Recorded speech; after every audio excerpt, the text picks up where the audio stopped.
સમા વિસ્તાર તેની રજૂઆત વોર્ડ નંબર 2 માં કરવા ગયેલ, જેમાં પોલીસ દ્વારા સ્થાનિકો ઉપર દમન કરવામાં આવ્યું।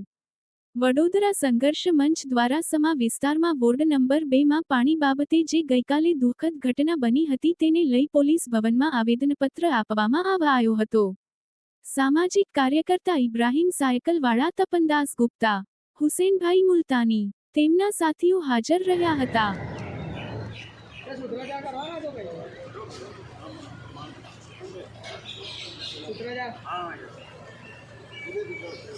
नागरिक अधिकार,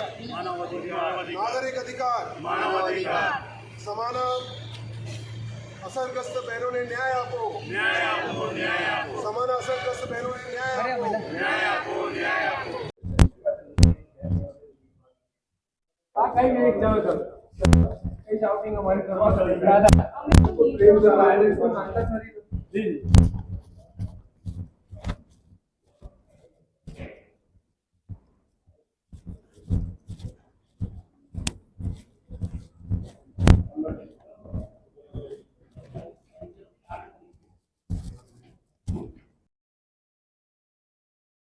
તમે છોડી તમે એસીપી ને આવેદન આપીને આવ્યા તો પછી શું જવાબ ત્યાંથી મળ્યો તમને? એસીપી સાહેબે સાથે વાતચીત કરીને એવું અમને લાગ્યું કે એમને આ બાબતને ખૂબ જ ગંભીરતાથી લીધું છે, પરંતુ અમારો જૂના અનુભવ એમ કહે છે કે કાયમ પોલીસ કોઈ પણ ગુનો કરે, કોઈ પણ ખોટા પગલાં ભરે, એના સામે ગંભીરતાથી કોઈ પણ તપાસ થતી નથી। આશા રાખીએ છીએ કે એસિસ્ટન્ટ પોલીસ કમિશનર જે હતા સ્પેશિયલ બ્રાન્ચના, એમને જે વાયદો કર્યા એ પ્રમાણે ગંભીરતાથી તપાસ થશે અને એની જે કંઈ તપાસનું રિઝલ્ટ આવશે એ 15 દિવસમાં જાહેર થશે અને જે કોઈ પણ ગુનો થયો છે અને જેમના દ્વારા થયા છે, જે પોલીસ અધિકારીઓ અને પોલીસ કર્મચારીઓ આ કૃત્યો કર્યા છે, એમને સજા થશે એવી આશા અમે રાખીએ છીએ, પરંતુ એ નિષ્પક્ષ અને તટસ્થ તપાસ થાય એ ખૂબ જ જરૂરી છે।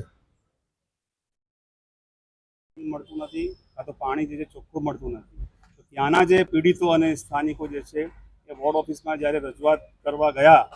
પાણીની બોટલો લઈને ગયા હતા અને માટલા એક સિમ્બોલિક દેખાવ કરવા માટે અને રજૂઆત કરવા માટે, ત્યારે આપણે જોયું કે આખા વડોદરા શહેર જેનાથી સ્તબ્ધ થઈ ગયું કે જે મૂળભૂત અધિકાર, જે જીવવાનો અધિકાર છે એ મળતું નથી। જે જવાબદાર છે સ્થાનિક તંત્રની, રાજ્યની, એ જ્યારે આપવામાં નિષ્ફળ થાય છે, એની રજૂઆત કરવા માટે જ્યારે ગયા તો સમાજ પોલીસ મથકના જે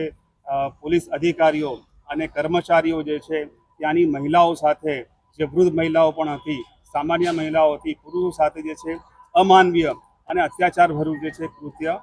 કરેલ છે, જે આખા રાજ્યમાં, આખા શહેરમાં જે છે લોકોમાં આક્રોશ ઊભો થઈ ગયો છે કે જો એક સામાન્ય નાગરિકો કે જે પીડિત હોય મૂળભૂત અધિકારથી, તો જે એની માંગણી કરવા માટે જ્યારે સ્થાનિક સત્તા પાસે જાય તો એને શાની પરવાનગી લેવાની? આપણે જોઈએ છીએ કે બીજા ઘણા રાજકીય જે અખાડાઓ થાય છે, દેખાવો થાય છે, જુલુસો, સભાઓ, એમાં ક્યાં કોઈ લે છે પરવાનગી? અને રજૂઆત કરવા માટે જાય છે, એકદમ સામાન્ય રીતે જાય છે, પાણીની બોટલ અને માટલા લઈને। તો આ જે છે એક દમનકારી જે ગઈકાલે જે ઘટના બની છે એ બહુ સખત અને વખોડવા લાયક છે અને એના માટે આજે જે જોઈન્ટ સીપીસીએ જે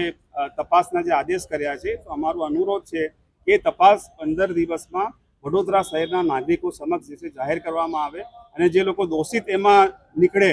પીઆઈ શ્રી હોય કે પીએસઆઈ હોય, એમની ટીમ હોય, એમને સજા થવી જોઈએ અને એનો સબક બીજા જે પોલીસ અધિકારીઓ જે છે એ લે એવી સખત સજા એમને આપવામાં આવે। આજે તમે કઈ જગ્યાએ આજે શું? આજે અહીંયા અમે